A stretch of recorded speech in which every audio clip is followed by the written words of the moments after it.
they didn't even warn me. One day I was leading meetings, closing deals, respected.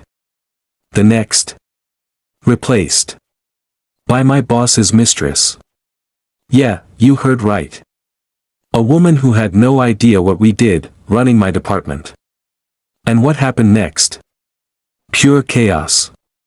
My name's Ethan Carter, 28 years old, and what happened to me at Myers & Company?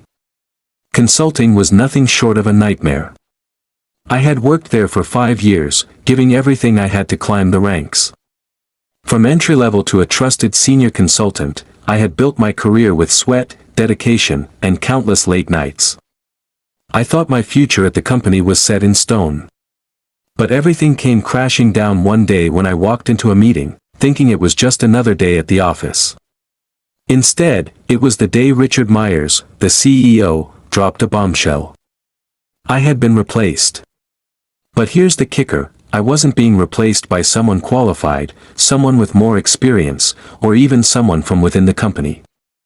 No, I was replaced by Sophie, his mistress. A woman with no experience in consulting, who had never even worked in a corporate environment. She was a stranger to the industry, and yet she was handed my position just like that. The worst part? The whole thing was kept a secret until that moment. I thought I'd been doing a good job, that I had earned my place.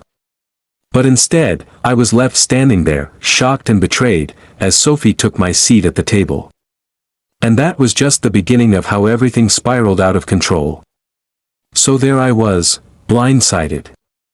One minute, I'm the one running the department, overseeing high-profile projects, and the next, I'm left wondering what the hell just happened. That morning, Richard made the announcement, and I stood there trying to comprehend what he had just said. Sophie, the woman who had zero experience in consulting, was my replacement. I felt like the room had spun around me. No one said anything, and I just stood there, speechless. I kept replaying the conversation in my head over and over. Ethan, we've decided to go in a different direction. Sophie will be stepping into your role effective immediately. You've done great, but it's time for change. No explanation, no reason. Just that. I couldn't wrap my head around it. Then came the why. I had worked so hard, putting in long hours, meeting client demands, solving complex problems. I had earned my place, or at least I thought I had. Richard had always been the kind of boss who prided himself on results, no matter where they came from. But this was something else. Sophie was a complete outsider, and not just professionally. She was Richard's mistress. They had been seeing each other secretly for over a year, and I had no idea. No clue. The office gossip had always hinted at something going on between them, but I'd brushed it off, thinking it was just rumors. How could I have known? Richard was a professional, always focused on the work. I never imagined in a million years that he would prioritize his personal life over the company's well-being. But that was the moment when I started to feel it. The betrayal. And let me tell you, it wasn't just emotional, it was personal. It hit me like a ton of bricks. Here was someone who had never so much as set foot in a client meeting, someone who didn't understand the first thing about our projects, and she was now my boss. I had dedicated years of my life to that company, and Sophie had waltzed in with no experience, just a connection. It's hard to explain the mix of emotions I was feeling. I was angry, hurt, and confused all at once. How could Richard do this to me?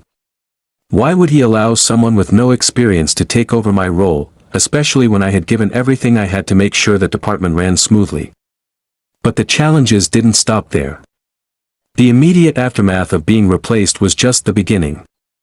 After the announcement, I was told to stay on for a transition period, whatever that meant. So, I stayed in the company for a while, trying to wrap my head around what had just happened. I continued going to work, sitting in meetings, working on the same projects, but my role? Gone. I wasn't included in the important decisions anymore, and the more I tried to contribute, the more I felt like an outsider. Sophie, meanwhile, had no clue how to handle the department. She would frequently ask me questions, basic questions, about things I'd already covered 100 times. She was fumbling through meetings, asking for advice on everything from handling client demands to how to manage the team's workload. But the worst part was watching her make decisions that were downright disastrous.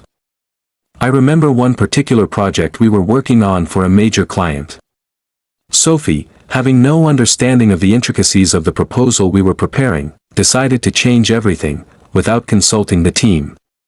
She reworked the entire presentation, removed critical data, and even made promises we couldn't possibly deliver on. The result? The client was furious. They called us up for a meeting, and I had to sit there, listening to Sophie make excuses.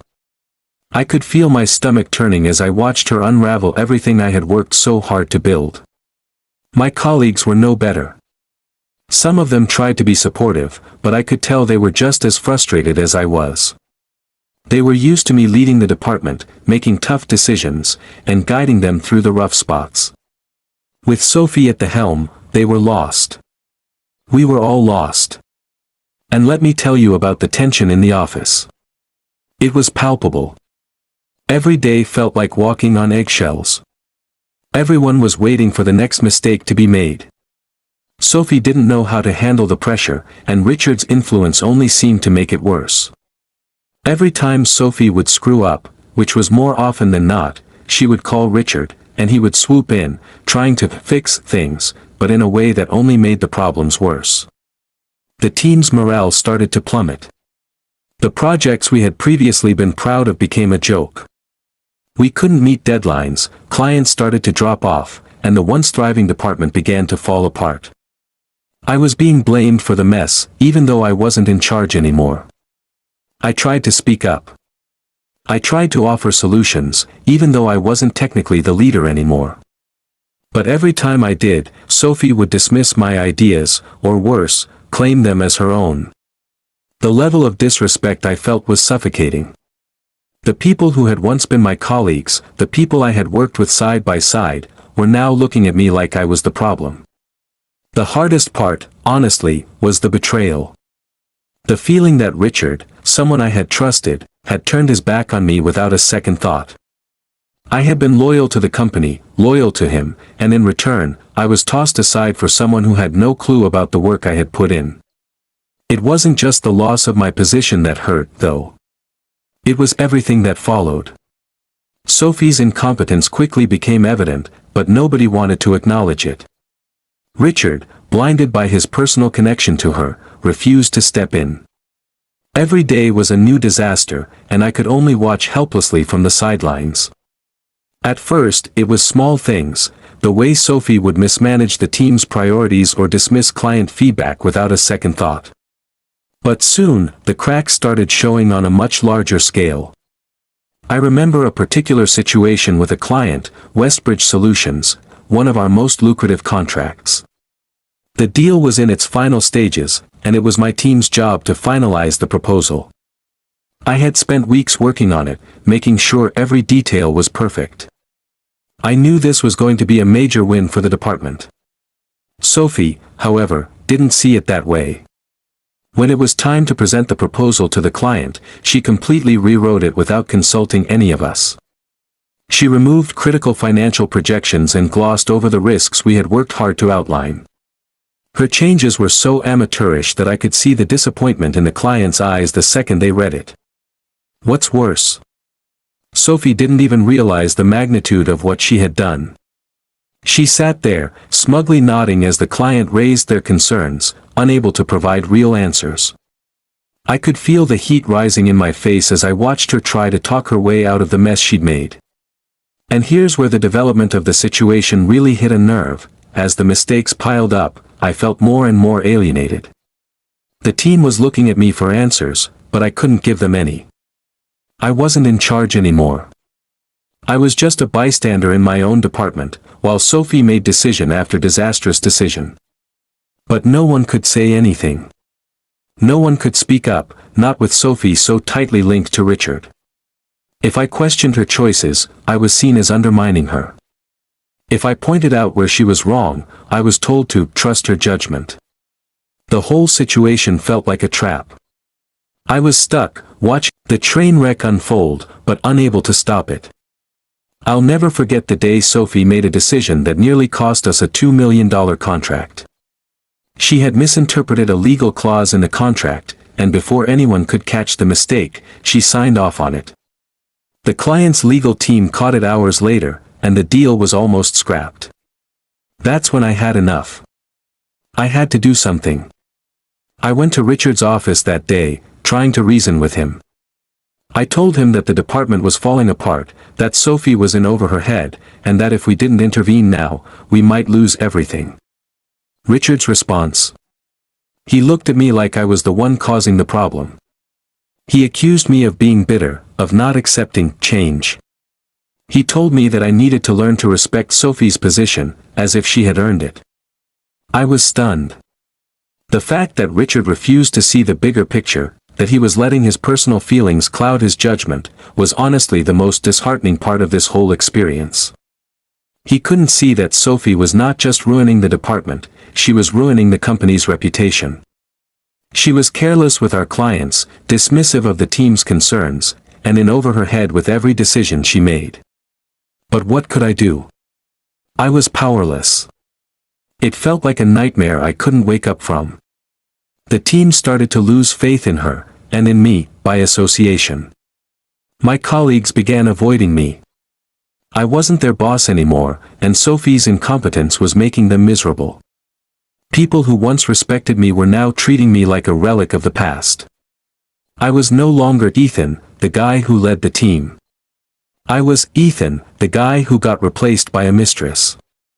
The worst part? Sophie was thriving on all of this chaos. She was still living in the bubble of her own ignorance, blissfully unaware of how much damage she was causing. She took credit for every minor success, while every major failure was either swept under the rug or blamed on me. It all came to a head one fateful afternoon when everything Sophie had done wrong finally caught up with her. I had been dreading this moment, but I knew it was coming. The tipping point, the one where Sophie's mistakes would no longer be something that could be swept under the rug. And sure enough, it happened during the Westbridge Solutions deal, the same contract Sophie had nearly lost for us earlier. She'd been working on the final round of negotiations, and everything was riding on this one call. I could feel the tension building in the air. It was do or die. The client's representatives were on the line, and Sophie, acting like she knew it all, was leading the conversation. As I listened in from the other side of the room, it became clear that Sophie hadn't learned a thing from the earlier mess-ups. She was repeating the same mistakes, miscommunicating key aspects of the agreement, and giving vague answers to questions that required precision. I remember the client's legal advisor asking her point-blank about a clause in the contract. Sophie, as usual, had no clue. She stumbled over her words, trying to cover up her lack of understanding. And in that moment, I saw the mistake that would seal her fate. She misrepresented the financial terms, something critical, something that could potentially cost the company millions. I knew I had to intervene. I didn't want to do it. I didn't want to step in and take control again, but this was too important. I stood up, walked over to the phone, and without hesitation, I took the call from Sophie. My voice was calm, but inside, I was furious. I corrected the mistake, explaining the proper terms of the agreement in a way that was clear and confident. The client's advisor thanked me for stepping in and promised to send over the revised documents. When the call ended, there was a silence in the room, a long, suffocating silence. Sophie just stared at me, wide-eyed, and for the first time, I saw the cracks in her facade. She had no words. No defense. Richard was in his office, just a few steps away, but I could feel him retreating further into his bubble. He had been avoiding confrontation for weeks, hoping that this whole mess would blow over. But it wasn't. Not anymore. I knew then that I had made the right call. But what shocked me was Sophie's reaction. She didn't apologize. She didn't acknowledge that I had just saved her, and the company, from a catastrophic mistake. Instead, she turned to Richard and tried to shift the blame onto me. She claimed I had undermined her authority in front of the client, that I had made her look bad. It was a desperate, pathetic attempt to cover up her own incompetence. But that was when everything shifted. That was the moment when the reality of the situation hit me hard. I had been patient, I had tried to stay professional, but watching her sabotage everything I had worked for, everything we had worked for, was too much. I realized that Sophie wasn't the only one in the wrong. Richard was complicit. He had allowed her to make mistake after mistake, while I had stood by, unable to do anything. And that's when I decided I was done. Done being the nice guy. Done holding back while Sophie ran this place into the ground. I walked out of the room that day, not just physically but mentally, too. I realized that my fight wasn't just about getting my job back. It was about standing up for what was right. I couldn't keep watching as the department I had built with my own two hands fell apart because of one person's personal connection to the CEO. Sophie was a mistake waiting to happen, and Richard's blind loyalty to her was the real issue here. The company wasn't going to survive with the way things were going, and I wasn't going to be part of the destruction anymore. So, what did I learn from this? Well, it became clear to me that workplace dynamics are complex, and loyalty can be a double-edged sword. I spent years building something that was stripped away in an instant, all because of one man's personal life interfering with business. The hardest part was the realization that sometimes, no matter how hard you work or how loyal you are, some things are just out of your control. I learned that standing up for what's right, even when it's uncomfortable, is more important than holding on to a job that no longer serves your purpose. Richard and Sophie may have thought they'd won, but in the end, it was clear that their priorities were completely misplaced. The company is still reeling from the aftermath, and as for me, I walked away stronger, wiser, and ready for the next chapter of my life. Now, I want to hear from you. Have you ever faced an unexpected job change or been put in a position where your loyalty was tested? Let me know in the comments below, I'd love to hear your stories. And if you want to see more stories like this one, don't forget to hit that subscribe button and turn on the notification bell so you won't miss any future content. Thanks for watching, and I'll see you in the next video.